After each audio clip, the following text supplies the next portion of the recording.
नमस्कार, मैं रिजन गिरी और आप देखना शुरू कर चुके हैं न्यूज़ बस्तर। और इस वक्त हमारे साथ में सुकमा जिला अध्यक्ष धनीराम बार से और पूर्व विधायक सर भी यहाँ पे मौजूद है। जहाँ पे आपातकाल का जो एक काला दिवस को जो कांग्रेस द्वारा उसके चर्चा की गई थी और उसमें बहुत से पत्रकार साथी, बहुत से नेता लोगों को गिरफ्तारियाँ भी दी थी, जिसके विषय में हम सर से जानकारी लेने और उनसे बात करने का हम प्रयास करेंगे। सबसे पहले सर, जो ये आपातकाल दिवस, इसका मुख्य उद्देश्य क्या था? नहीं, मुख्य उद्देश्य तो देखिए, जिस तरह से ये कहना चाहिए देश के इतिहास में दुर्भाग्यपूर्ण घटना है, शर्मनाक घटना है। प्रधानमंत्री के रूप में स्वर्गीय श्रीमती इंदिरा गांधी जी ने जिस तरह से अपने वंशवाद को, अपने परिवारवाद को स्थापित करने के लिए, स्वयं को भी राज सत्ता में स्थापित करने के लिए, मतलब लोकतंत्र को कैसे कुचला जा सकता है, ठीक है, किस तरह से हत्या की जा सकती है लोकसभा का, उसका ये शर्मनाक उदाहरण है। ठीक है, उन्होंने सत्ता से बाहर होते हुए अपने आप को देख के ये इमरजेंसी मतलब लगाई आनन फानन में। आप सबको मालूम है कि 25 जून की आधी रात को उन्होंने आधी रात को राष्ट्रपति को उस अध्यादेश के लिए दस्तखत करवाया। उनके मंत्रिमंडल के लोगों को मालूम तक नहीं था। सवेरे जब 26 जून 1975 को 6 बजे एक आपात बैठक बुलाई, उसमें जो मंत्री, जो प्रमुख जो मंत्री थे, उनको तक मालूम नहीं था। कहने का मतलब ये कि सत्ता में बने रहने के लिए कांग्रेस मतलब किसी भी हद तक जा सकती है, इसका जीता जाता उदाहरण आपातकाल है। इसलिए हम इस आपातकाल को हर साल इसलिए याद करते हैं कि देश को और हम सबको नहीं भूलना चाहिए जो लोकतंत्र की परंपराओं और उसकी जो गरिमा को जो समर्पित जो लोग हैं, उनको ये दिन भूलना नहीं चाहिए और ये दिन दोबारा आए ना, इसका हम सबको संकल्प लेना चाहिए। इसलिए हम इसको याद करते हैं। वो तो उस टाइम कांग्रेस की नीति था, वो तो हर वक्त जहाँ तक लोगों को भ्रमित करने का प्रयास अभी भी उन लोगों का जारी है। तो अभी कांग्रेस की जो बहुत से ऐसे मतलब रणनीति रचते हैं, जनता को अलग अलग मोमेंट में उनको दिमाग को नर्वस करते हैं, तो उस हिसाब से आपको जनता को क्या संदेश देना चाहेंगे?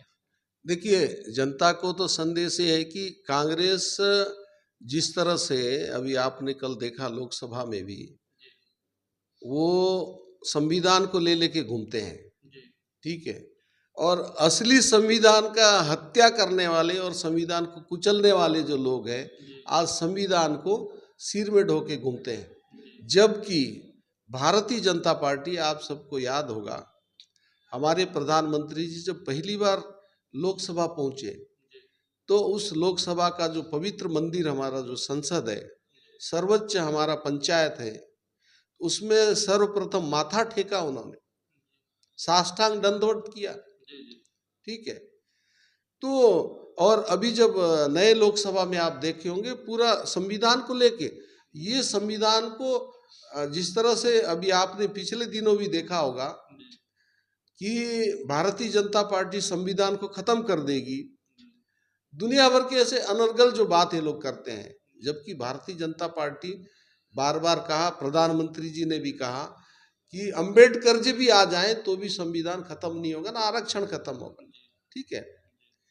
तो उसके हम पुरजोर समर्थक है, मगर ये देश को हमेशा गुमराह करके, लोगों को बांट के, लोगों को आपस में लड़ा के, आपका इतिहास आप देखोगे, एनालिसिस करोगे, तो यही है, ये राज सत्ता प्राप्त करने के लिए ये लोग कुछ भी कर सकते हैं।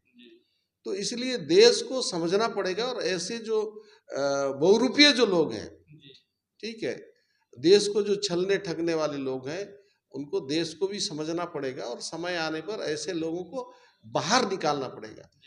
तब जाके हमारा लोकतंत्र, हमारा देश तरक्की करेगा और बचा भी रहेगा, ठीक है। आपस में लड़ाने का काम जिस तरह से कांग्रेसियों का रहा है, जाति धर्म में, अभी आपने देखा कि पिछले दिनों भी आप देखे होंगे कि जब कोई मुद्दा नहीं है देश के सामने, एक सशक्त विपक्ष के रूप में जब आपको जनता ने दिया है, तो सकारात्मक विषयों को लेके देश की प्रगति में हम कैसा सहायक हो सकते हैं, ये बात करनी चाहिए।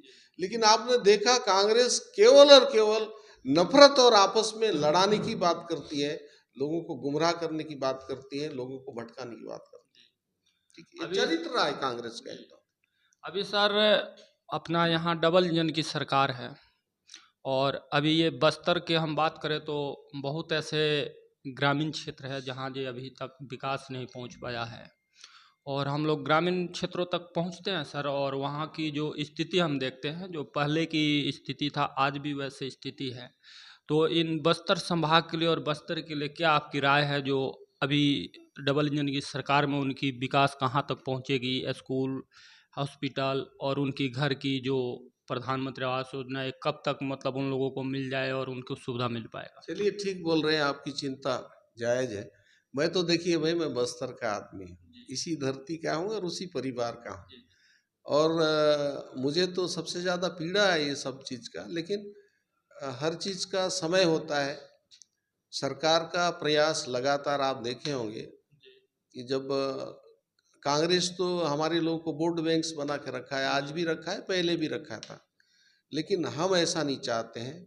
हमारा कोशिश है कि वह बुनियादी जो सुविधाएं हैं लोगों को, जैसे बिजली है, पानी है, स्कूल है, मतलब जो अस्पताल है, ये सब चीज़ उनको मिलना चाहिए, उनका हक मिलना चाहिए, ये हमारा प्रयास रहता है। इसलिए आपने देखा होगा कि जैसे ही डॉक्टर रमन सिंह छत्तीसगढ़ में जो 15-20 साल पहले, आपने स्वयं सुकमा देख लीजिए, कायाकल्प हुआ, पहले का सुकमा और जब हमारी सरकार बनी उसके बाद की सुकमा, खुद ही अंतर कर सकते हैं।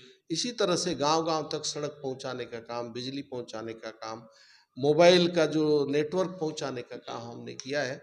और हमें पूरी हमदर्दी है हमारे लोगों को, मैं स्वयं उस परिवार का हूँ, इसलिए हमारा ये प्रयास हमेशा रहता है कि वहाँ तक जो सुविधा जो सरकार का है, उनका जो बुनियादी हक है मिलना है, उसके लिए हमारा प्रयास सतत जारी रहेगा। मैं रिजन गिरी सुकमा, आप देखते रहिए न्यूज़ बस्तर। जय हिंद।